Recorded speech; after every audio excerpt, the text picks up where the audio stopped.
Untuk materi yang keempat, desentralisasi. Jadi soalnya itu yang bakalan masuk. Nah, bilang ibu antara ini soal 1 sama ini soal 2.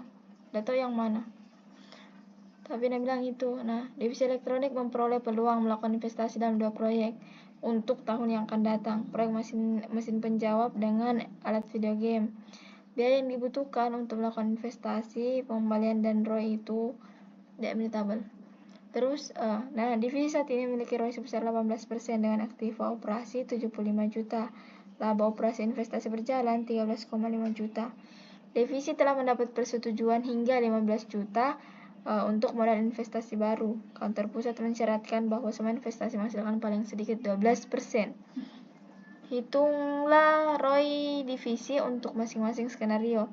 Yang pertama mesin penjawab mesin itu. Total aktiva operasi setelah investasi 75 juta, yang ini 75 juta ditambah 10 juta sama dengan 85 juta. Begitu juga total laba operasi. Laba operasinya tadi 13,5 juta, 13,5 juta tambah 1.300.000 sama dengan 14.800. Berarti RO setelah investasi operating income dibagi operating asset, berarti 14.800 bagi 85 juta kali 100% dapat 17,41. Begitu juga video game, investasi kedua proyek, nah sama tidak melakukan investasi. Nah, pertanyaannya skenario manakah yang akan dipilih manajer? Kalau pilih ROI itu yang paling tinggi persentasenya itu yang paling bagus. Karena di sini yang pilihannya tidak melakukan investasi yang paling tinggi ROI-nya, berarti itu dipilih yang pilih manajer karena itu paling tinggi ROI. Nah, yang kedua pertanyaannya, apakah pilihan manajer divisional tersebut menghasilkan laba bagi perusahaan? Bila ya, berapa besar? Tadi kan yang pilih yang 18% toh, yang ini tidak melakukan investasi. Nah, hitung labanya. Laba dari investasi oleh kantor pusat 12% kali 15 juta. Nah, 15 juta kali 12% dapat 1.800. Terus laba operasi tetap aset investasi berjalan 13 juta 500. Ini investasi berjalan 13.500. Berarti total labanya itu 1.800 tambah 13.500. Terus laba residu proyek mesin penjawab. Caranya itu laba operasi dikurang biaya modal kali investasi. Laba operasi 1.300.000 dikurang 12% dikali 10 juta. Dapat 100.000. Untuk video game juga mirip. Terus laba residu jika investasi kedua proyek juga mirip sih. Nah, terus untuk yang kedua itu harga transfer.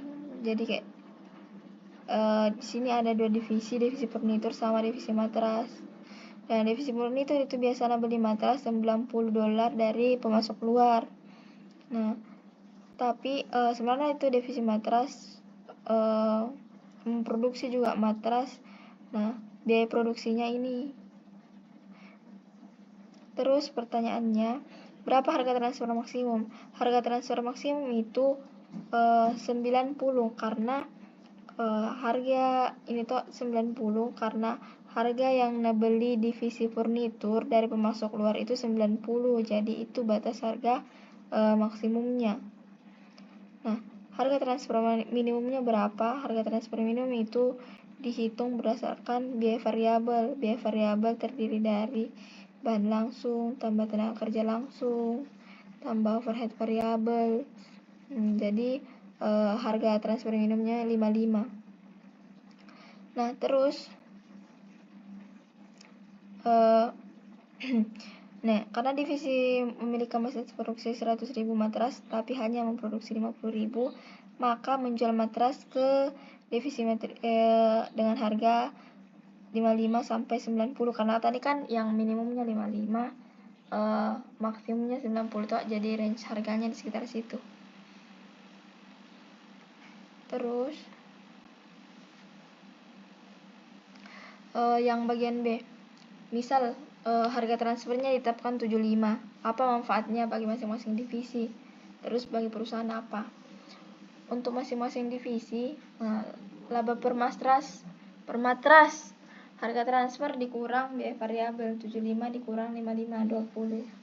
Jadi total laba jika menjual 30.000 ke divisi furnitur, ini 30.000 matras per tahun. 30.000 dikali $20 berarti dapat ke 600.000 divisi matras. Terus untuk divisi furnitur itu ada penghematan biaya sebesar 90 tadi toh 90 dikurang 55 75 karena tadi kan ditetapkan 75 di sini, jadi 90 kurang 75 dapat 15.